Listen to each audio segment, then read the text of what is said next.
All right, welcome back here on Live Impact News on WCNC Plus. I'm Nick Sertivant. Carlene is here in studio. Jeb is also here.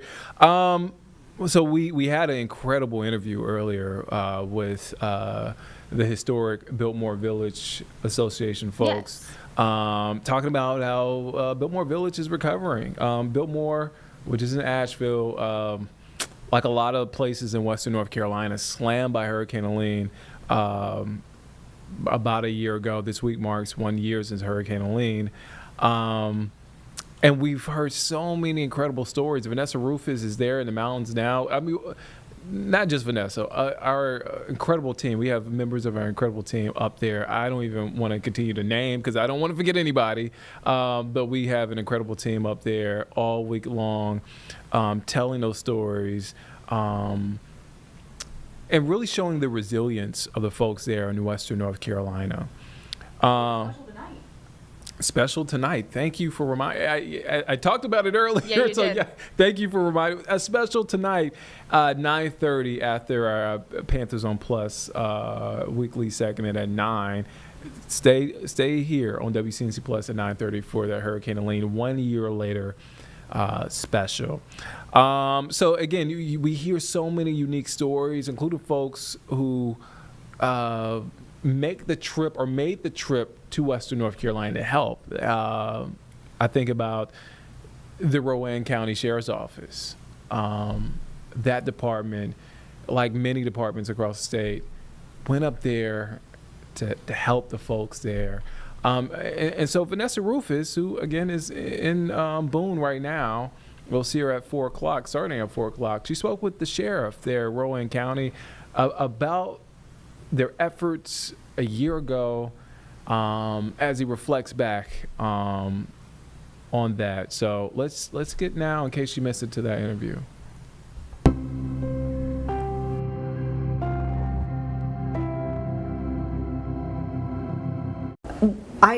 One of the things that I remember from Helene was the fact that you personally deployed with some of your staff members to help with the high country needs during Helene.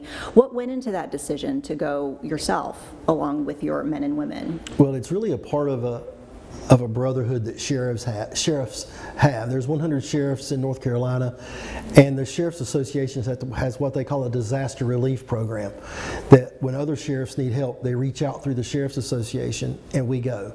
It's usually everybody's going to the coast when the hurricanes and storms happen. So it wasn't just me, it was sheriffs all across North Carolina that responded to the mountains, and it was not uncommon for the sheriffs themselves to go, because there's nothing that another sheriff likes to see is when another sheriff comes into your county and says, how can I help you? Mm-hmm. It brings a lot of weight when the sheriff himself shows up.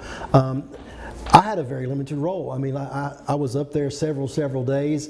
I would come back and forth, but it's really the men and women, of the offices and the offices across the state that were the help to the mountains.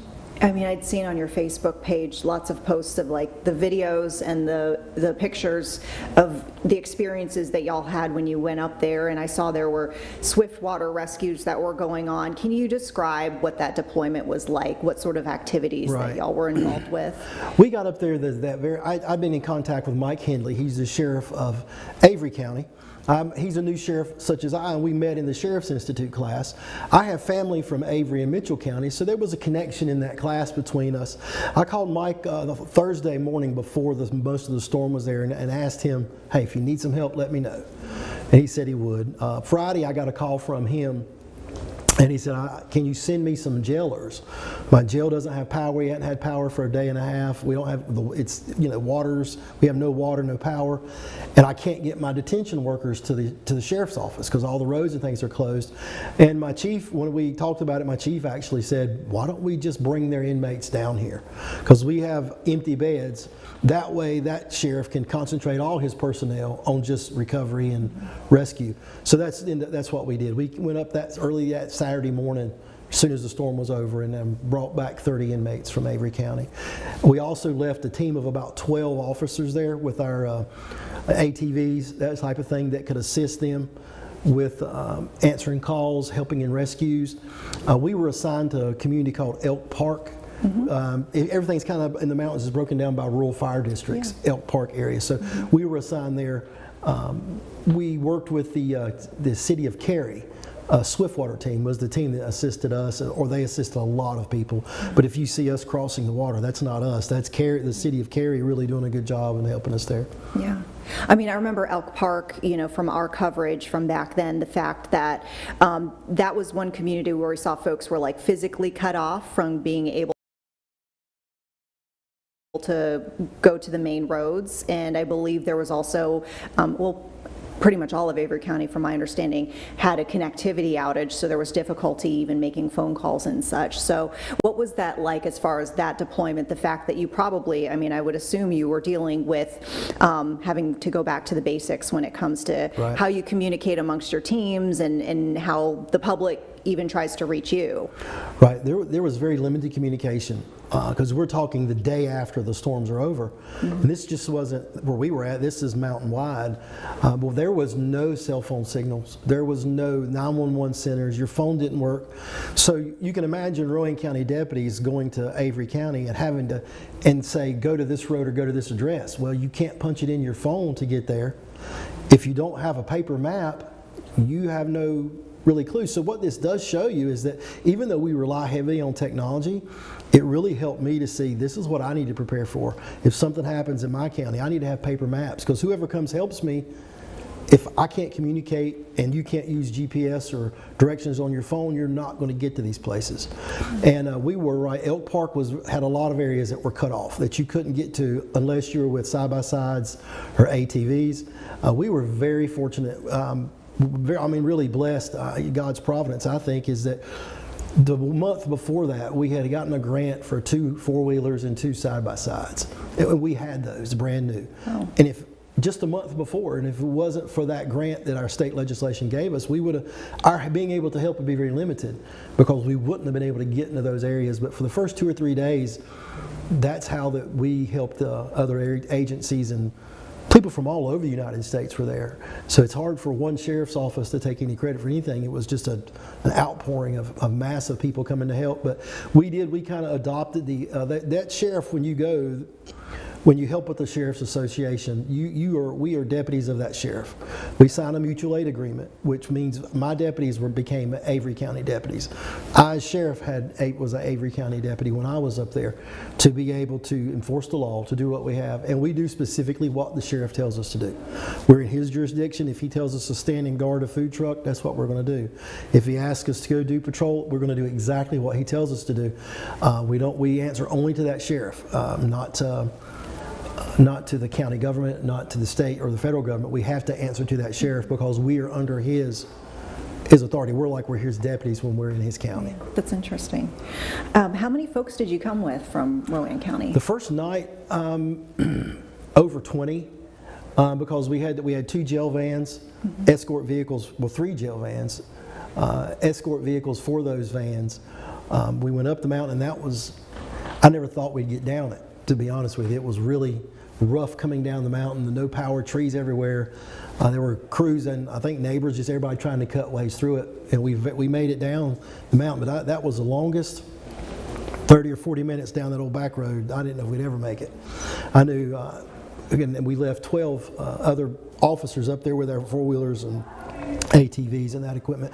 It took us, we left out at 1 o'clock in Rowan County, which if you were normally just going to visit Avery County, it would have been a 2-hour drive. We didn't get there at almost dark because it was just so long to get up the mountain with all the damage and the trees and stuff down. And we just repeated our journey on the way back and had to stop several times. It took a long time. Yeah. But we got the inmates there around midnight back to our facility. How long was your crew in total up there? We were up there about 3 weeks. Yeah. The Sheriff's Association rotates you out so you stay fresh. They had other agencies ready to come and prepare, so we rotated out after about 3 weeks. Yeah. And we kept a crew of about 10 people for 2.5 to 3 weeks, and then it dropped to 4, 5 to 6, and then we rotated out when other sheriffs brought manpower in. Yeah. What was it like being up there? Just being part of a mission that you could probably see firsthand was just so important and life-saving to the community Right. up there. Like I said, my family I'm born and raised in Rowan County, but all of my kinfolk are from Avery and Mitchell, and I'd been through those places. And you would go one street would look normal, but then you'd come around a curve and there would be nothing there, no roads and no houses. And when you think about a road washed away, not just a section of the road, we were on places that the road was gone for miles. Because everybody knows when you go to the mountains, all the roads follow creeks and rivers, and the roads follow right along. So it didn't just wash out parts of roads, it washed out miles and miles of roads. And often the only way you could get in to those other areas was going over mountains and through pastures and things to try to get to there. We did assist. One of our major things was we were looking for a school teacher that had been swept off the roof of a house, and we never were able to find her or recover Kim her. Ashby. But yeah, Kim. I remember her. And we looked for her for several days. That's what the sheriff asked us to do. Kim's family had came, and he said, "Can you help them?" And we said, "We got it." And then Carrie's Swiftwater team joined us. And we're just phenomenal. We don't have a Swiftwater team. We don't have the capabilities of even doing that. And they're a response team that's not their first time. Yeah. And they did it great. Carrie's team did a really good job to help us get across. Yeah. What did the experience teach you? Well, it really taught the resiliency of a lot of people in the mountains. You hear that, but they are very resilient. They take care of themselves very much so. It took away to be prepared. You know, always have a couple. You need to have. Everybody needs to have a couple days worth of food in the house, a week or so worth of water in the house, because you never know what's going to happen. Don't be relied on your electricity. Don't be relied on your cell phone. It's maybe not going to happen in a big area like Charlotte or Winston-Salem, Greensboro, in a big metropolitan area. But if you live out in the rural parts of the county, you do need to be prepared to spend a week or so with just the basic necessities. And a lot of those people were prepared, a lot weren't. But the outpouring from the communities and from all over the United States was amazing. We had plenty of stuff to take, put in the four-wheelers on the ATVs and get back to those people really quickly. I noticed the most important thing to me that I saw was how important churches were and how important volunteer fire departments were. Because there was no communication from the 911 centers to out in the county up there. There was no communication. But when you went to the fire departments, they had already been checking their areas. The volunteer fire departments in those rural communities knew they could tell you who was cut off, they could tell you who we found and who we haven't found. And then they were just, the volunteer fire departments were and the churches were lifesavers, because the churches opened their doors for people to come sleep. They were distribution centers for food. So when I look at it, and I did an article in the Salisbury Post about it, the heroes, in my opinion, were the churches and the volunteer firemen, because they knew their communities, and they would tell you, Miss So and So's missing. Then we'd go back the next day. Well, we found her. She left before the storm to go visit somebody to get away. So they really had a very good connection with their communities. It was just combining all that information from an entire county, numerous areas. But Sheriff Henley did a great job, and the emergency management in Avery County, for what they were under, did a fantastic job. I don't know of anything looking back that they could have prepared any more for a storm of a 1,000-year storm. Nothing happens like that. But they did an excellent job. Sheriff Henley did, and his whole emergency management team. It was. I think it took them a little while, like everybody, to get their legs underneath them. And after a day or so, I was really impressed at how efficient they were. Yeah. I mean, you talked about the value in having teams that know their community well. I feel like also maybe having, basic survival skills probably played a role. Not that this is a survival skill, but I think when I first started in news, the fact that you did have to know how to read a map book, that we communicated with like two-way or CB radio sometimes.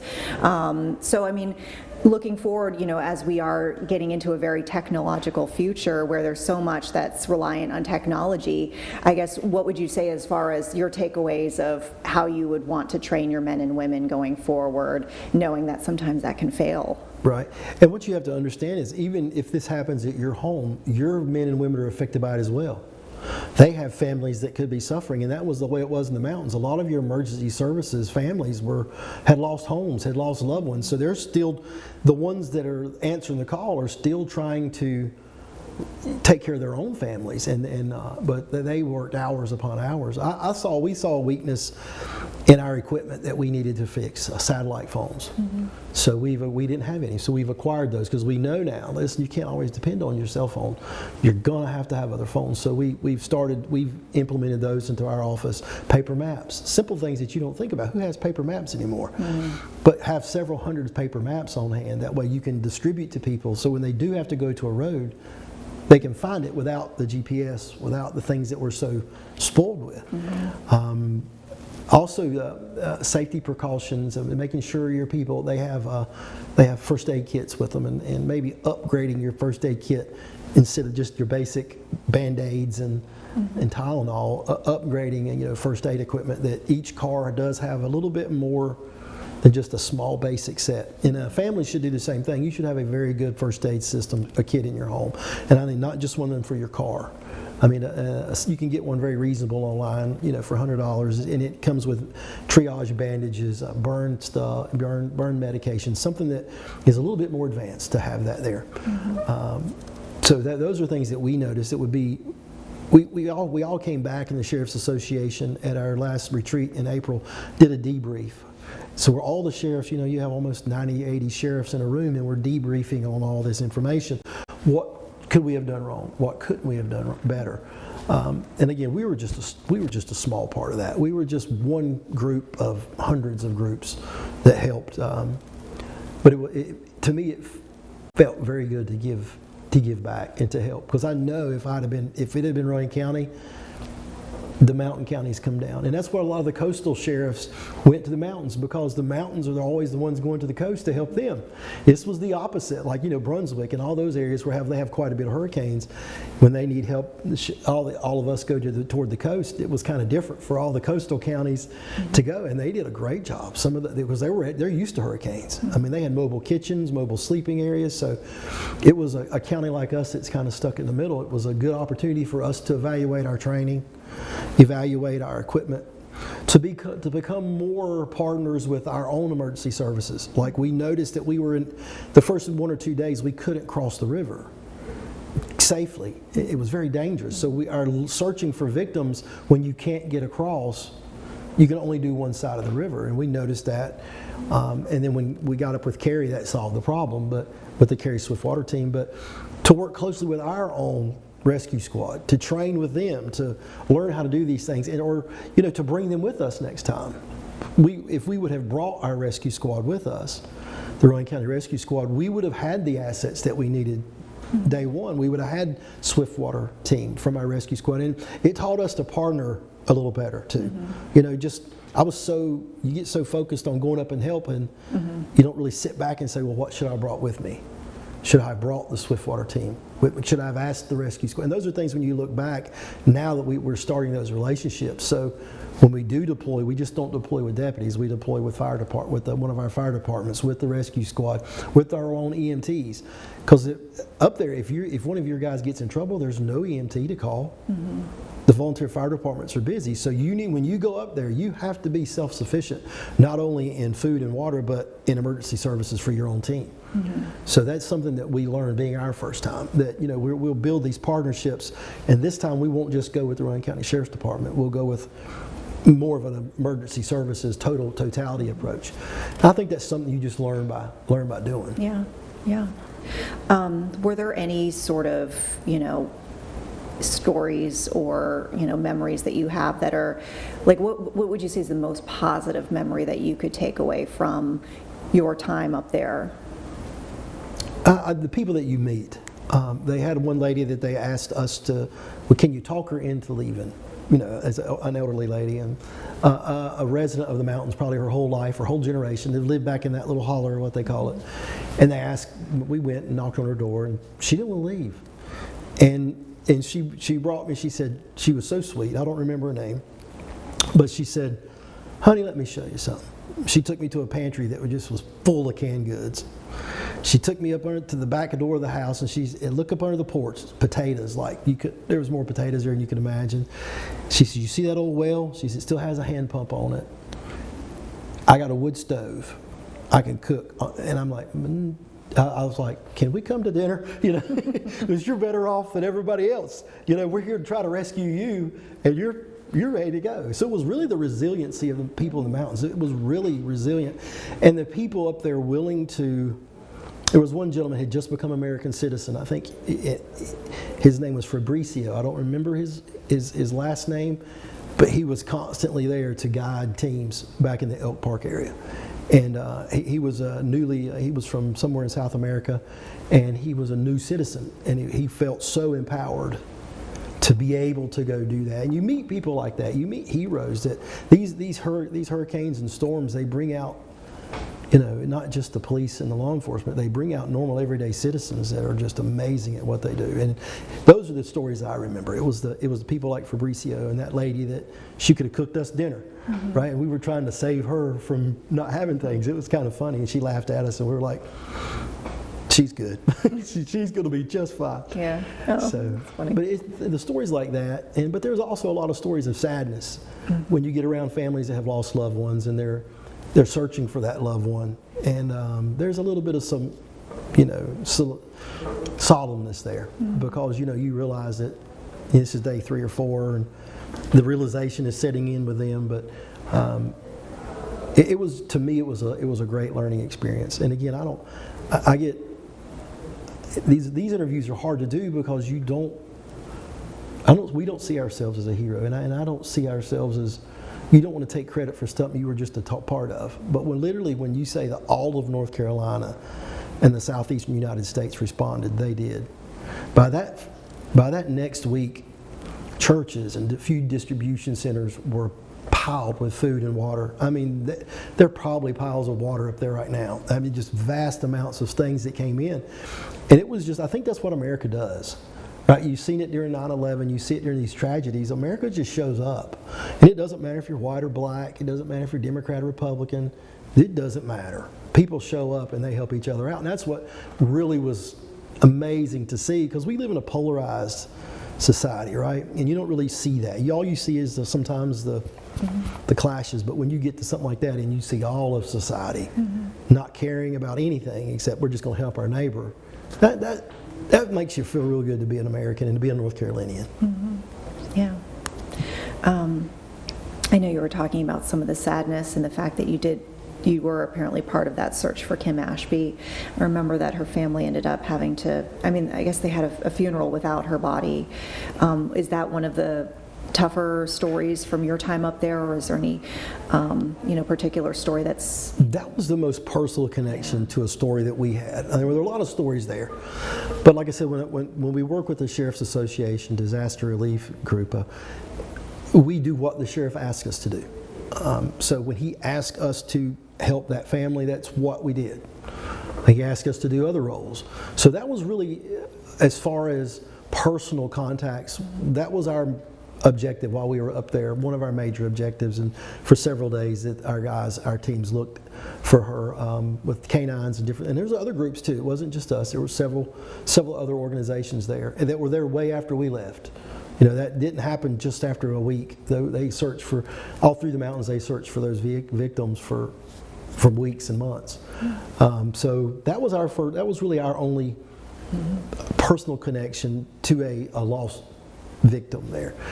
We met some of the deputies that had lost their homes, and some people that had lost homes, but as far as a direct loss of life, that was the one that we focused on, because that's the one that the sheriff asked us to do. Yeah.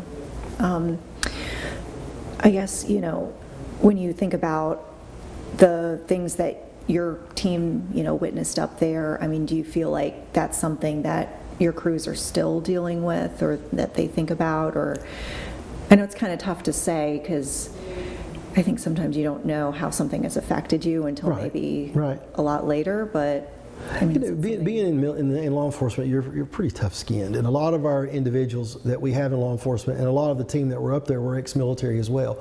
So you have a wide range of people with a lot of different life experiences and life skills, and I think they didn't see. I think they came away with a feeling of we were able to help. So I think that kind of covered up. Not really covered up what to say the tragedy of it, but I think they were up there realizing And all the volunteers up there, no matter where they came from, I think being up there helping takes care of some of that emotional thing, because you're up there and you know, hey, we're trying to help, we're trying to make a difference. And we've seen that from people we work with teams from Maryland, from all different places. And our guys stayed at the pool, the community pool in Newland, and the first night they stayed in the school gym, and it didn't have power or it didn't have flushing commodes, so we went to the community pool and they were at least able to flush the commodes with a bucket of water. So it was kind of, and then power was restored to some of those areas within a couple of days, or generator power or whatever. But I think they enjoyed helping. I think that we had a sign-up list that we could have just kept coming. And that's why we're going to do a service award for everybody in the office, whether they win or not. They wanted to, they volunteered to go, or they took on extra duties. Because if you were a patrol officer and you went and helped, that means your squad worked a little bit short. They had to do extra work to cover for you to help in the mountains. Same thing with the detention officers. 30 more people added to 30 more. That's 90 meals a day that you have to prepare. That's 30 more people you have to watch over, and 30 more people you have to provide medical care for. So it was a whole office experience, even those the ones that didn't get a chance to respond. And I think there was more disappointed that didn't get to go than there were that were traumatized, because there were really people signing up wanting to go help. Yeah. And we have to also thank our our county commissioners. I mean, they approved it's a large hit on your budget that we couldn't sustain all that overtime and all that, but the county covered those expenses so that we could go help. So there's a lot of people that get a lot of credit. So not only the county commissioners, but the county management, those people that really facilitated that. A lot of paperwork when you file all your expenses with FEMA. So there's a lot of people involved even after the fact that they're just as vital as the people that went up there, because they have to do all the paperwork and everything afterwards and get all that straightened out. But it's just a group focus, a group effort. Looking back, and obviously by the time folks see this will be right at the 1-year mark, but we're already, we're getting close to it. The fact that we know that they're still cleaning up in some areas. I guess what's your message to the high country, knowing that they're still going through some stuff and they still need help, maybe in different ways than right after the hurricane hit? Right. Well, first I'd like to tell Sheriff Henley and all those people in Avery County, thank you for letting us come. Like I said, we were just a small part. It's hard to sit here and do an interview and you don't want to come across as you did anything special. You don't want to come across as bragging on yourself or your office, but it was an honor for them to ask us to come help. And I know that if we would pick up the phone, they would be right down in Rowan County just as fast as we were up there. Those people are very resilient people. If you could tell anything to the people of the mountains, is that you've lived up to your reputation. You should be very proud of how strong you are and of how determined you are, because they were very strong people, and how they knitted together and how neighbors took care of each other. So that's a lot of strong community values and aspects there. So if one message to those people in the mountains is like, if you made it through that week, you can make it through anything. They were just very resilient. Yeah. And as the Rowan County Sheriff just mentioned, resilience, that's what the people are there in Western North Carolina. And make sure you tune into our special tonight at 9:30 that comes after our weekly Panthers preview at 9, again at 9:30. Check out our Hurricane Helene special 1 year later. And look, we have live coverage all week. We've been there since last weekend, and we'll continue to be there through this weekend. And so that live coverage starts at 4. We've been checking in. Colin Mayfield's up there. Vanessa Rufus, Jesse Pierre's up there. Incredible folks from our team are up there as well. I said it earlier, I don't want to list and forget any names because I tend to do that. But again, we have an incredible team up there, covering the recovery and the resilience of Western North Carolina.